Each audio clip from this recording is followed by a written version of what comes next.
معاوضہ جب کسی بھی چیز کا ادھار ہو، مطلب معاوضے کا مطلب ہے عوض، یعنی اس چیز کا بدل، وہ پروڈکٹ ہو یا قیمت ہو، تو اس میں بعض دفعہ کیا ہوتا ہے، بعض دفعہ پروڈکٹ جو ہے اس میں ادھار کی کیفیت ہوتی ہے اور بعض دفعہ پرائس میں ادھار کی کیفیت ہوتی ہے۔ اب یہ ساری باتیں سمجھنے کے لیے پہلا کلپ سننا بہت زیادہ ضروری ہے کہ ہم یہاں تک پہنچے کیسے تھے۔ تو میری پروڈکٹ ہے اور کسی دوسرے شخص کی قیمت ہے، مطلب پرائس ہے جو اس پروڈکٹ کی وہ دینے کے لیے تیار ہے۔ اب اس میں دو صورتیں ہو سکتی ہیں۔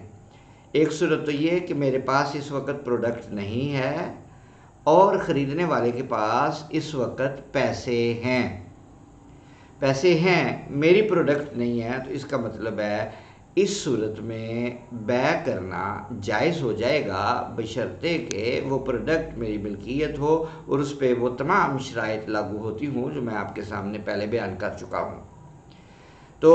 اب پروڈکٹ نہیں ہے، مثلاً یہ کہہ دیا جاتا ہے کہ میں آپ کو وہ پروڈکٹ حوالے کر دوں گا، 1 مہینے میں حوالے کر دوں گا، 1 دن میں کر دوں گا، 1 گھنٹے میں کر دوں گا۔ اگر ایک مجلس بدل جائے تو وہ ادھار کے ذیل میں چلا جاتا ہے۔ مثلاً میں اپنے ساتھ موبائل لے کر نہیں گیا تھا، کسی نے میرا موبائل دیکھا ہوا ہے، وہ کہتا ہے میں اس کو 30,000 میں خریدتا ہوں، میں کہتا ہوں میں آپ کو 30,000 میں بیچ دیتا ہوں، لیکن آپ پیسے مجھے دیں اور گھر جا کر میرا موبائل آپ لے سکتے ہیں۔ تو اس کا مطلب ہے یہ جو وقفہ درمیان میں آیا ہے یہ ادھار ہے۔ اس کی دوسری صورت بالکل اپوزٹ ایسے ہی ہے کہ میں چیز دے دیتا ہوں، موبائل آپ لے لیں، گھر جا کر مجھے پیسے دے دینا۔ تو اتنا عرصہ جو وقت جو گزرا ہے اس کو ادھار کہتے ہیں۔ اب اس ادھار کی مدت زائد ہو یا کم ہو وہ ادھار ہی رہتا ہے۔ اگر مدت زائد ہو تو جس طرح میں نے پہلے عرض کیا تھا کہ نبی اکرم صلی اللہ علیہ وآلہ وسلم نے قیمتوں کے تعین کو پسند نہیں فرمایا، مطلب ایک ہی چیز کی قیمت ایک ہی مقرر کر کے رکھی جائے اور ہمیشہ وہی قیمت رہے، اس چیز کو نبی پاک صلی اللہ علیہ وآلہ وسلم نے پسند نہیں فرمایا، بلکہ رسول اللہ صلی اللہ علیہ وآلہ وسلم کی مسند امام احمد بن حنبل میں ایک حدیث پاک ہے جو میں آپ کے سامنے پیش کرتا ہوں۔ رسول اللہ صلی اللہ علیہ وآلہ وسلم کو اہل مدینہ نے اشیاء کے بھاؤ متعین کر دینے کے متعلق عرض کیا تو آپ نے فرمایا کہ اللہ تعالیٰ ہی خالق اور اتار چڑھاؤ کا مالک ہے،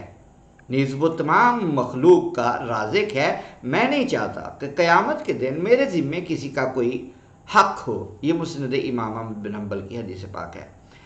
اس حدیث پاک کی روشنی میں ہم کہہ سکتے ہیں کہ قیمتیں توقیفی نہیں ہیں، مطلب اللہ تعالیٰ کی طرف سے اور نہ ہی نبی پاک صلی اللہ علیہ وآلہ وسلم کی طرف سے قیمتیں متعین یعنی فکسڈ ہیں۔ تو قیمتوں میں اتار چڑھاؤ ہونا یہ ایک نیچرل پروسیس ہے، قدرتی پروسیس ہے، اور اس کو آپ کسی صورت میں بھی پابند نہیں کر سکتے کہ آپ قیمت کا تعین نہیں کر سکتے۔ جو انسان اپنی کسی بھی پروڈکٹ کو بیچنا چاہتا ہے وہ شخص قیمت کا تعین بھی کرنے میں اتنا ہی مختار ہے جتنا کوئی دوسرا خریدنے والا۔ تو ایک ہی چیز کی قیمت اگر وہ شخص اگر اس کی ادھار کی صورت میں قیمت ہے اور وہ یہ متعین کرتا ہے کہ میں آپ کو فار ایگزامپل ایک موبائل ہے 20,000 میں دیتا ہوں، آپ مجھے 1 سال میں اس کو ادا کر دیں۔ ابھی آپ وہ والی پہلی والی کنڈیشن کی طرف نہ جائیں، صرف اتنا سمجھیں تو اس میں ذرہ برابر بھی کوئی غلط بات نہیں ہے کہ آپ ڈیفر کر رہے ہیں، یعنی آپ مؤجل حمزہ کے ساتھ میم واو حمزہ جو ہوتا ہے اور جیم لا موجل کر رہے ہیں، اور آپ کو اس چیز کی اجازت ہے آپ چاہیں تو جب مرضی اس کی رقم لے سکتے ہیں۔ حضور نبی اکرم صلی اللہ علیہ وآلہ وسلم کی ایک حدیث پاک اس کے ذیل میں آپ کے سامنے پیش کرتا ہوں۔ رسول اللہ صلی اللہ علیہ وآلہ وسلم نے اپنے آخری عمر کے دور میں یعنی اپنے عمر کے آخری ایام میں ایک یہودی سے آئندہ قیمت کی ادائیگی پر کچھ جو لیے تھے۔ جو نہیں ہوتے جو، اسے بیع نسیہ کہتے ہیں۔ اس بے کی دو صورتیں ہیں، یعنی فروخت کردہ چیز کا بھاؤ ایک ہو، خواہ نقد یا ادھار، اس کی طرف ہم نہیں جاتے، اس کے جواز میں کسی کو بھی اختلاف نہیں ہے۔ دوسری صورت یہ ہے کہ فروخت شدہ چیز کے نقد ادھار کے دو بھاؤ ہوں، یعنی دوسری سچویشن کیا ہوئی کہ ایک ہی چیز کے دو بھاؤ متعین کیے جائیں۔ اگر ایک بھاؤ متعین کرنے کا اختیار ہے تو دوسرا بھاؤ متعین کرنے کا اختیار کیوں نہیں ہے؟ تو اس چیز کو اگر آپ سمجھنے کی کوشش کریں تو یوں سمجھیں کہ خریدار اس چیز پر رضامندی کا اظہار کر رہا ہے اور اس کے لیے یہ سہولت فراہم کی گئی ہے، اس سہولت میں جتنی خریدار کو سہولت ہے اتنی ہی سہولت فروخت کنندہ کو بھی حاصل ہونی چاہیے۔ لہذا اگر یہ کوئی کہے کہ یہ وقت کا معاوضہ ہے یا وقت کا افزانہ ہے تو یہ وقت کا افزانہ نہیں ہے، یہ سہولت جو آپ نے خریدار کو فراہم کی ہے وہی سہولت اتنی ہی آپ کو ملنی چاہیے رقم کے اعتبار سے۔ لہذا قیمت کے تعین کرنے میں آپ بالکل حق بجانب ہے، آپ کوئی بھی قیمت طے کر سکتے ہیں۔ اچھا، اگر آپ ایک سائڈ پہ رکھ دیں اس چیز کو کہ وہ چیز نقد اس کی کیا قیمت ہے یا ادھار کیا قیمت ہے، ایک بندہ نقد کا کام کرتا ہی نہیں ہے، وہ کہتا ہے جی میں صرف ادھار پہ ہی دیتا ہوں اور اس چیز کی یہ قیمت ہے، تو کیا ایسی صورت میں کوئی بھی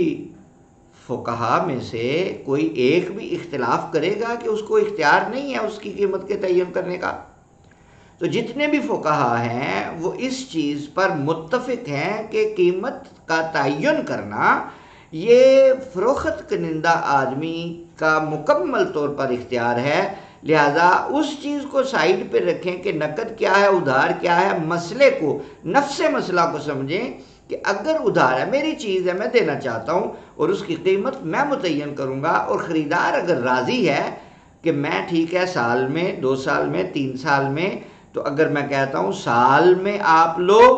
تو 50,000 کی ہے، 2 سال کے بعد مجھے دو تو میں 1 لاکھ کی دوں گا، تو مجھے یہ اختیار ہے اس قیمت کے تعین کرنے کا،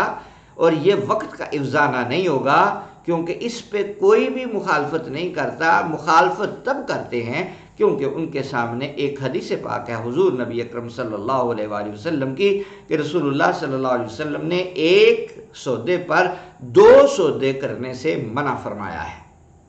ایک سودے پر 2 سودے کرنے سے منع فرمایا ہے۔ تو ایک سودے پر 2 سودے کو جو منع کیا ہے اس حدیث پاک کو سمجھنے کی ضرورت ہے، چونکہ رسول اللہ صلی اللہ علیہ وآلہ وسلم نے تفصیل سے اس چیز کو نہیں سمجھایا، تو یہ ایک چانس ملتا ہے ہمیں کہ ہم اس کو اپنے انداز سے سمجھنے کی کوشش کریں اور اس میں کوئی شریعت کا قانون بھی نہ ٹوٹے، اور ابتدائی تمام جو شریعت کے احکامات ہیں ان کو ہی فالو کر کے اس میں سے ایک مفہوم اخذ کر لیا جائے، اور وہ مفہوم یہ ہے کہ ایک سودے پر 2 سودا منع کرنے سے مراد یہ ہے کہ مثال کے طور پر میں اگر اپنا موبائل فروخت کرنا چاہتا ہوں اور میں کہتا ہوں کہ یہ میں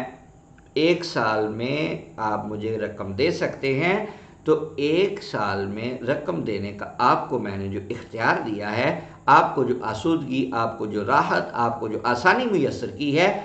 اس کے بدلے میں اپنے ذہن میں یہ رکھتا ہوں کہ مجھے 1 لاکھ روپے میں یہ دینا چاہیے، تو یہ میرا اختیار ہے اور یہ آپ کا بھی اختیار ہے، لیں یا نہ لیں۔ اب یہ ایک سودا ہو گیا۔ کنفیوژن کہاں بیٹھتی ہے کہ ایک ہی چیز کی نقد قیمت آپ 50,000 دے رہے ہیں اور اس کی قسطوں پر قیمت یعنی سال کے بعد ڈیفرڈ اماؤنٹ جو ہے وہ آپ 1 لاکھ مانگ رہے ہیں۔ یہاں پر اشکال پیدا ہو جاتا ہے کہ ایک سودے پر شاید یہ 2 سودے ہو رہے ہیں۔ حقیقت یہ ہے کہ ایک سودے پر 2 سودے نہیں ہو رہے، بلکہ ایک سودا بالکل کانٹریکٹ ڈیفرنٹ ہے، مختلف ہے، یعنی وہ بات ایک مکمل ہے، حتمی ہے پھر دوسری بات مکمل اور حتمی بات ہے، یعنی یہ دو علیحدہ باتیں ہیں، ایک سودے پر دو سودے نہیں ہیں، کیونکہ ایک سودے پر دو سودے سے مراد جو مجھے سمجھ میں آئی ہے وہ یہ ہے، جیسے میں اپنا لیپ ٹاپ بیچنا چاہتا ہوں اور میں کہتا ہوں ٹھیک ہے یہ 30,000 میں آپ کو بیچتا ہوں، اس کے بدلے میں آپ اپنا بائک 20,000 کا یا 30 کا یا 25 کا وہ مجھے فروخت کرے، تو ایک ہی سودے کے درمیان دو سودے کرنا، یعنی اس سودے کو دوسرے سودے پر مشروط کر دینا کہ یہ میں تب فروخت کروں گا اگر آپ مجھے وہ چیز فروخت کریں گے، میں اپنی بکری آپ کو تب دوں گا جب آپ اپنا بکرا مجھے دیں گے، تو اس طرح سودے کو مشروط کرنا، یعنی ایک ہی سودے پر دو سودے کرنا، اس چیز کو رسول اللہ صلی اللہ علیہ وآلہ وسلم نے منع فرمایا، اور یہ چیز مجھے جو سمجھ آئی ہے وہ میں نے آپ کے سامنے پیش کر دی ہے۔ اس لحاظ سے اگر قیمت میں نہ زیادتی کی جائے نہ کمی کی جائے، یہاں انتہائی اہم بات وہ یہ ہے کہ اگر میں نے آپ کے ساتھ طے کیا کہ 1 سال تک آپ مجھے یہ موبائل 1,00,000 روپیہ دے کر لے سکتے ہیں، میں موبائل دے دیتا ہوں، 1,00,000 روپیہ دینا، اور مہلت میں نے آپ کو 1 سال کی دی ہے یا 2 سال کی یا 3 سال کی دی ہے، تو اب اس مہلت کے دوران آپ نے جو کنٹریکٹ کیا ہے، آپ نے جو معاہدہ کیا ہے، آپ جس بات پر راضی ہوئے ہیں کہ یہ موبائل میں اتنے میں لیتا ہوں، اب آپ کو چونکہ سہولت ہے سال کی، 2 سال کی، 3 سال کی، اگر آپ چاہیں کہ آپ 1 مہینے میں ساری رقم ادا کر دیں تو آپ اس اماؤنٹ میں کمی کروانے کا اختیار کھو چکے ہیں، کیونکہ آپ کا وہ معاہدہ ہو چکا ہے۔ لہٰذا اگر آپ ارلی انسٹالمنٹ کر کے اس اماؤنٹ کو سیٹل کرنا چاہتے ہیں تو اسلامی شرعی تقاضوں کے مطابق آپ کو کوئی اختیار نہیں ہے کہ آپ اس چیز کو جی میں جلدی ادا کر رہا ہوں اس لیے اب میں کم قیمت دوں گا، کیونکہ آپ نقد تو 50 میں دے رہے تھے اور سال کے بعد آپ 1,00,000 میں دے رہے تھے، تو میں تو 2 مہینے میں آپ کو ادا کر رہا ہوں، اس لیے میرا درمیان میں کوئی سیٹلمنٹ کریں، یہ شرعی طور پر ناجائز بیع ہے۔ اسی طرح فروخت کنندہ جو ہے وہ زائد کا مطالبہ نہیں کر سکتا، مثلا کسی کی قسط اگر شارٹ ہو جاتی ہے، اگر وہ اس پر جرمانہ کرتا ہے یا کچھ مطالبہ کرتا ہے یا ایکسٹرا لیتا ہے، وہ سود کے زمرے میں چلا جائے گا اور وہ ناجائز اور حرام ہو جائے گا، لہذا فروخت کنندہ بھی اس پر زائد نہیں لے سکتا، خریدنے والا اس میں کمی نہیں کروا سکتا،